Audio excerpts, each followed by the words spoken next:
Alors, donc ça c'est un arbre et un brugnon avec 3 charpentières, 3, peut-être une quatrième quelque part, un peu derrière, et qui sont en étoile. On va voir la méthode graissant. Donc les prolongements des charpentières, on les coupe d'un tiers et on fait en sorte que le dernier bourgeon soit à l'extérieur pour pas que ça remonte trop vertical. Deuxième charpentière, on la coupe d'un tiers environ. Elle a beaucoup poussé celle-ci, hein. Voilà, tout ça, on la coupe d'un tiers sur un bourgeon extérieur.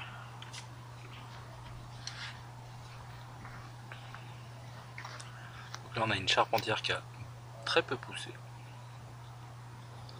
Voilà, donc celle-ci on va fatalement moins la pousser, la couper. Elle a un tout petit prolongement.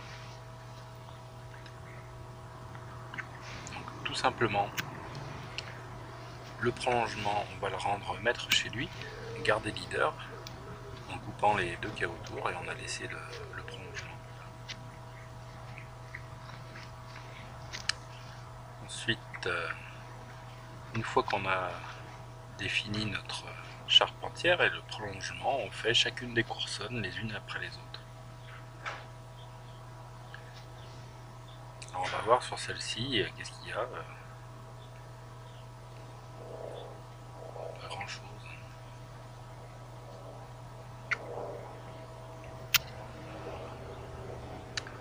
Là on coupe un bourgeon, il n'y a pas de fleur. La suivante on garde juste la fleur. Donc s'il n'y a pas de fruits, on coupe un bourgeon à bois. S'il y a des fruits, on en garde un ou deux. Par exemple là, deux. Celle-ci deux aussi. Enfin un ou deux. Voilà, après ces deux coursonnes là, elles partent du même endroit, donc il faut quand même en choisir une. Elles vont se faire concurrence. Donc on va couper la plus grosse, ou celle qui a le fruit le plus éloigné de la charpentière.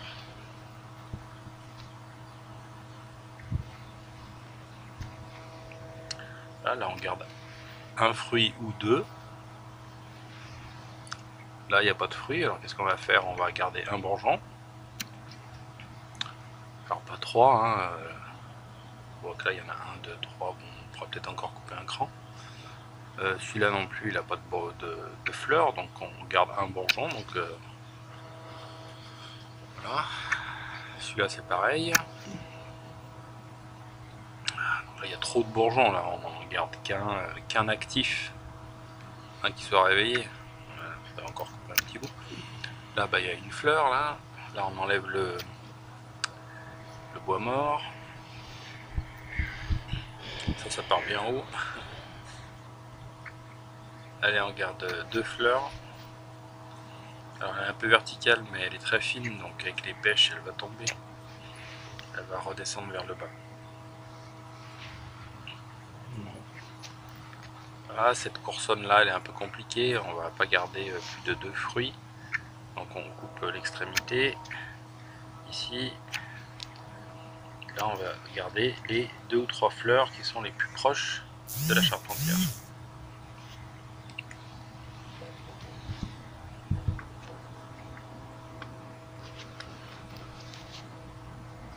La charpentière suivante. Alors, on n'avait pas coupé le prolongement de la charpentière, donc on le coupe. Ensuite on le rend leader. C'est-à-dire qu'il faut bien que le prolongement de la charpentière soit le plus élevé, sinon elle va se faire dépasser. Donc voilà, là on décide de faire bifurquer la charpentière. On a un gros machin qui est parti, qui va faire office de charpentière. C'est ce gros machin. Donc là on voit que lui, on va devoir, comme l'autre, le mettre vers le bas, l'attacher avec un bâton ou quelque chose.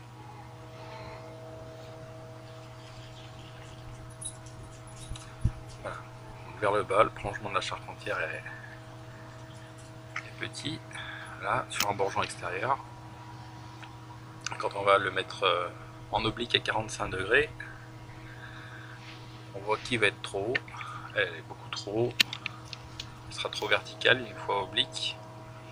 Et après on s'occupe des coursonnes une par une. Alors, est-ce qu'elle a du fruit? Oui, elle a un fruit, on en garde un. Là, elle a du fruit, on garde un peu du bout là. Là, il y en a un. Là, juste après un fruit. Là, il y a un fruit au bout. Bah, on va le laisser, non? Est-ce que c'est un fruit? Oui. Donc là, si on le met vertical, celui-ci, il va être carrément plus haut que la charpentière, donc on le coupe complètement. En plus, il est vraiment dessus, donc on le fait disparaître. Voilà. Et on va faire tenir cette charpentière avec un filin au sol ou un bâton qu'on va attacher, etc. Voilà. Après, tous les bourgeons qui sont au-dessus, qui vont se mettre à pousser, on les enlève tous. Parce que sinon, ça va nous faire un baobab sur le dessus. Voilà. Celle-ci aussi qui est très verticale, on va la coucher. Elle a poussé très fort l'année dernière, au détriment de celle qui est à côté. Donc en la couchant comme ça, on voit qu'il y a une ou deux coursonnes qui sont un peu costauds, mais on garde le premier fruit ou les deux premiers fruits si elle est un peu costaud. Vous voyez, à chaque fois on garde, si possible, comme les pêches sont grosses, là il y en a deux, là ça suffit. Une pêche de chaque côté, elles sont alternes, ça va bien. Voilà, on garde une seule pêche, à chaque fois on garde une seule pêche, au pire deux.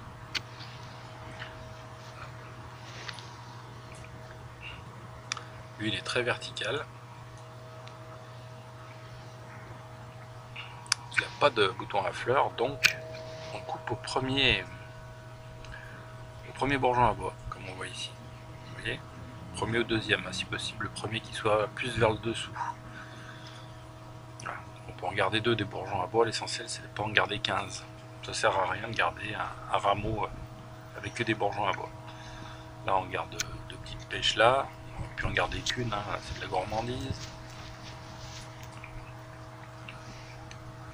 Là pareil, on en garde 2-3. On garde une.